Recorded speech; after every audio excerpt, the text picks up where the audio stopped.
So how safe are the many different Washington, D.C. neighborhoods? And we have just over 100 of them.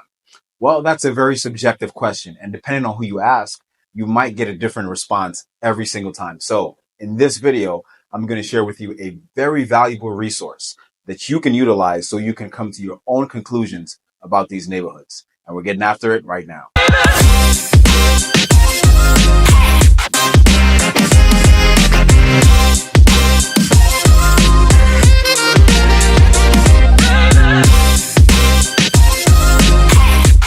If this is your first time to the channel and you want to learn every single thing there is about living in Washington, D.C., you've come to the right place. Feel free to subscribe below. My name is Bashir, and our team gets calls and emails every single day from people just like you looking to make a move to the Washington, D.C. metro area. So whether you are moving in 10 or 100 days, feel free to give us a call, text, or email, or you could also schedule a Zoom call. Would love to meet you in person. And as a realtor, I would love to make your move to our city as smooth as possible.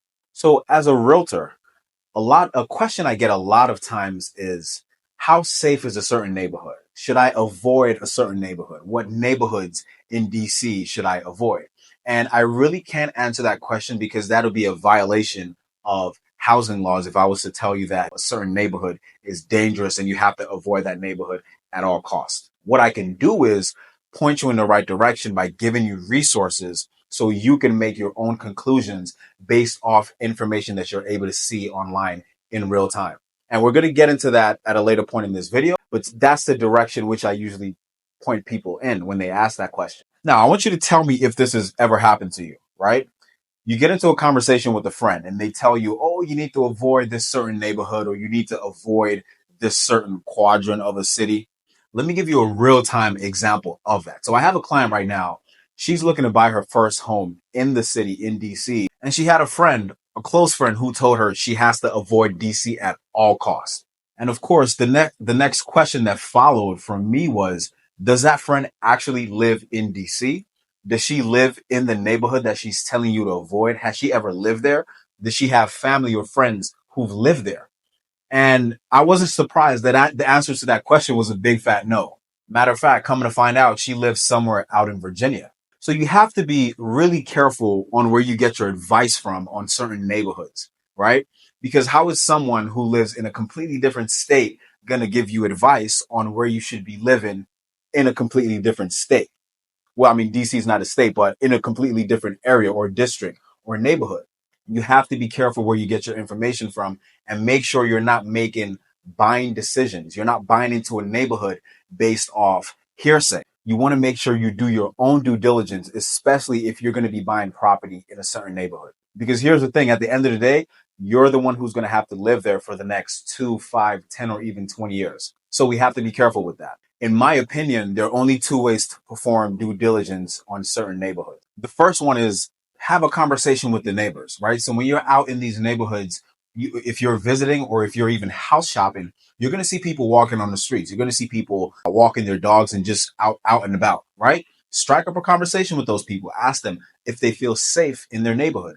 Ask them what they think about the neighborhood. Ask them about recent crime activity. Because here's the thing, residents of a neighborhood, they don't have anything to lose whether you move in or whether you choose not to move into the neighborhood, right? And people love to talk about their neighborhoods. So they'll have no issue, at least in my experience, because I do this as a real estate agent. People love talking about their neighborhoods. They have no issue doing that whatsoever. But at the same time, you also want to be careful on who you speak to. You don't want to speak to Jack, who just moved into the neighborhood 2 weeks ago, and God forbid, an unfortunate situation happened to him where someone might have punctured the tires of his Mercedes Benz. And now that neighborhood is just the worst neighborhood to ever exist. We don't want to speak to Jack because he doesn't have enough context. He was just wrong place at the wrong time. Because, hey, that's just how we are as humans. Because I would do the same thing. If I moved into a certain neighborhood and the next day or the next week something bad happened to me, even though that was like a one-off or an anomaly, I'm going to feel a certain type of way about the neighborhood. That's just how we are as humans. We tend to get biased when we've experienced certain things for ourselves, even though that might be an outlier situation.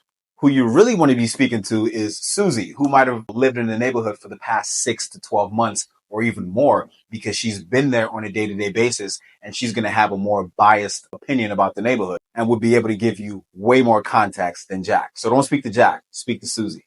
So the next best way to perform due diligence on the different DC neighborhoods is to use this resource right here. And this is really the meat and potatoes of this video.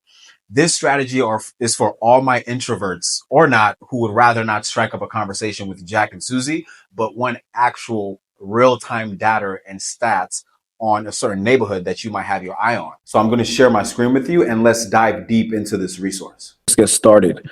The tool we're going to be utilizing is crimecards.dc.gov, and I'm going to put a link to this website in the description. So what this is it's a website owned and operated by the Metropolitan Police Department. So the DC Police Department, this is their website. They upload all crime activity in real time to this website.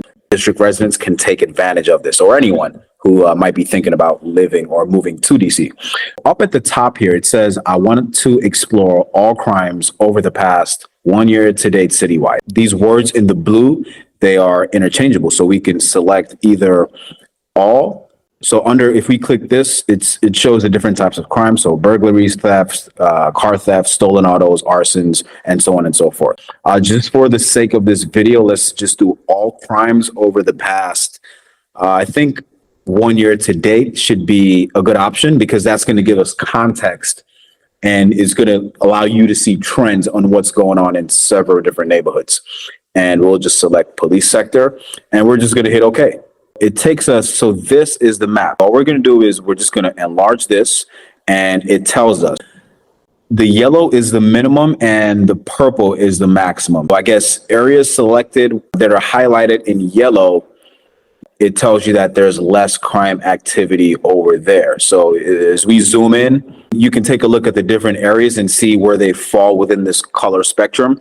It says the average amount of crimes are 1,525 over the past year, right? So you can just browse through the map and basically come to your own conclusions on what you think, if you would feel comfortable living in these neighborhoods. That's really your choice to make.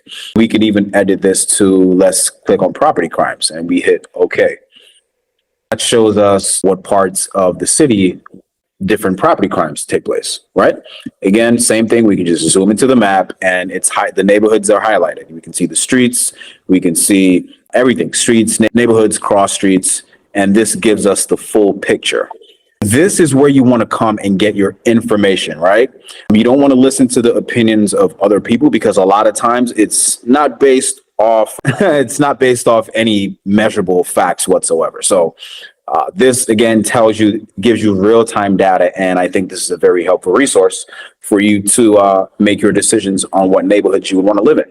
So really hope that tool was helpful in taking away all the guesswork when it comes to picking which Washington, D.C. neighborhood might be the best fit for you. And remember, whether you're moving in 10 or 100 days, feel free to reach out through call, text, or email, or even schedule a Zoom call. We'd love to meet you in person, and I'll see you in the next video.